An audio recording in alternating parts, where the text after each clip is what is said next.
Hello guys, welcome back to Beyond the Realms, and today I'm going to be reviewing the latest Criterion Collection release, and it's for Guillermo Del Toro's 2001 film, The Devil's Backbone.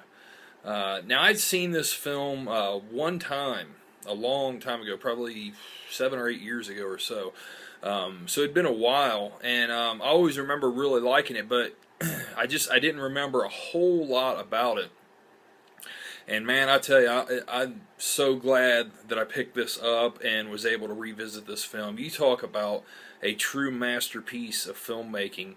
This film is certainly that. This has taken place in the late 30s during the Spanish Civil War. Let's see exact year. I think it's 1936.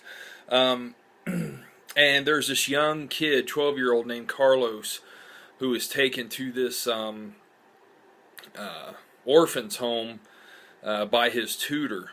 His father has been killed in the war, and his tutor takes him there, and he thinks he's going to be leaving, but little does he know he's left behind there with these other orphans who are taken care of by these two people who are sympathetic to the Republican cause, which is losing in the war. He's left there with Carmen and Dr. Casares. And they also have a guy there who is like their helper, Juancito. Well, Carlos, he has problems right away with a kid named Jaime, which is like the school bully of the orphans. And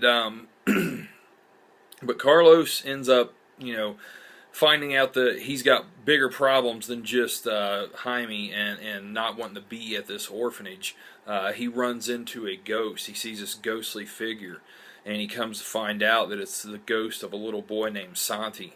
So all along, he's trying to figure out what happened to Santi, and also, there's this threat of war all around him, and there's also this bomb that is right outside the orphanage wall that was dropped there, and it didn't go off. It was diffused, but the kids are just very fascinated by it, and they talk to it sometimes like, it's alive, and, so that's always there. And then, he ends up finding out some things about some of the other characters, some dark secrets, and dark sides to their personalities as the film goes on. Guys, this film is just utterly fantastic. I mean, it's just so great. It's so layered. And, it is a ghost story at its core. I mean, the main things that happen in this film, I guess, they do revolve around the ghost kid of Santi. But there's so much more to it. It's so much more layers. And, it truly is a type of story to where, you find out that the people themselves are they're the monster. They're the problem, not the actual ghost. And I just love how Del Toro does that stuff. It's kind of like, the same thing he did with Pan's Labyrinth, where the people are the monsters. And, this kind of has a similar story in a way. Certain aspects of that, especially the Spanish Civil War, and but all the acting is just really, really good in this. Every single person in this carries their weight.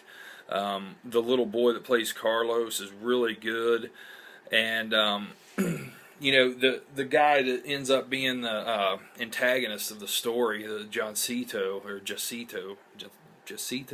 I don't know, I'm saying it all wrong. I'm totally butchering it. Jacinto, he's really good too. And I mean, you come to hate him as a character the more and more the story moves along, is because the more you find out about this guy, you're like, God, he's just a slime ball. And Carmen, she's another one that she's she's got two sides to her personality. She really wants to care for the kids. And take care of the kids, but she's also not very loyal to her husband, and she's got a lot of her own secrets too. But her husband, Dr. Casares, I mean, he's truly someone who cares about these kids, cares about their well-being, and will defend them to the very end. That's another aspect of this movie is, it shows a lot of honor. You know, there's a lot of desperation in this, a lot of depressing things. You know, because Santi says, you know, when he comes to Carlos, he says, "Many of you will die." And, you know, it doesn't always end up turning out to be what you think it is at first. And, you know, there's a lot of honor shown in this, you know, because it's a depressive situation. You know, they're at this isolated orphanage. You know, they only have one vehicle to get away in if they have to run, and not all the kids can fit into this vehicle. They're running low on food. They have a hard time feeding all of the kids that are left at this orphanage.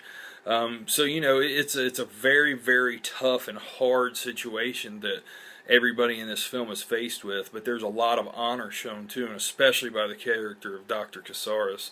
But guys, I mean, I just cannot recommend this film more. You know, Criterion really knocked it out of the park with this. The transfer on this Blu-ray is utterly phenomenal. I mean, it's so great. It just really looks good all the way through, and it's just packed full of special features. I only got to really watch one, but it has a lot of stuff that's ported over from previous releases, a video introduction, then it has new and archival interviews with Del Toro about the creation of the film, which I did watch one of those, one of the new ones that was just made for this release, where he talks about, you know, the film and how they made this place and his ideas behind this orphanage, how each section of it was built in different eras.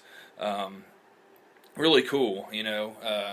Yeah, but it has all that, a 2004 making-of documentary, interactive director's notebook, 4 deleted scenes with commentary, a new interview with scholar Sebastian Faber about the film's depiction of the Civil War, Spanish Civil War. I like to watch that because I really don't know anything about it. Program comparing Del Toro's thumbnail sketches and Carlos, whatever that name is, storyboards with the final film. And Del Toro talked about those storyboards a little bit too in that interview that I watched. It's really cool, you know, like he, the guy that did a lot of the sketches, he was actually an orphan during this time period, so he put a lot of his real experiences in that time period in this movie, which was cool to hear too. There's a trailer, there's an essay, so I mean it's just loaded with stuff, and I mean it's a really cool. Here's the inside of it.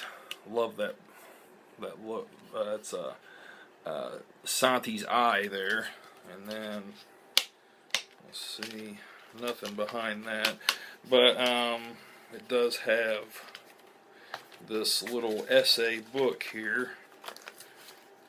That's a chapter selection there, and then this is like a little essay which Criterion, you know, does frequently, just telling about the film.